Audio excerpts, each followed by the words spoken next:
How to order on McDonald's app. It's pretty simple and a quick process, so without any further delay, let's jump right into the video. So start by heading over to your application McDonald's. Make sure that you are using the updated version. Enter your login credentials as in your email address and the password, and then log into your specific account. Once you have been logged in, it will land you on this home page. In this page, you can see it says Start an Order.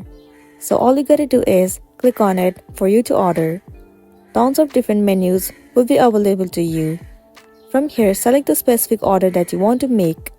Once you have selected all of the orders that you want to make, then it will show you your order details. It will also show you the total amount that you will need to pay. And at the bottom of the screen, you'll be able to see the option of Checkout. Click on it.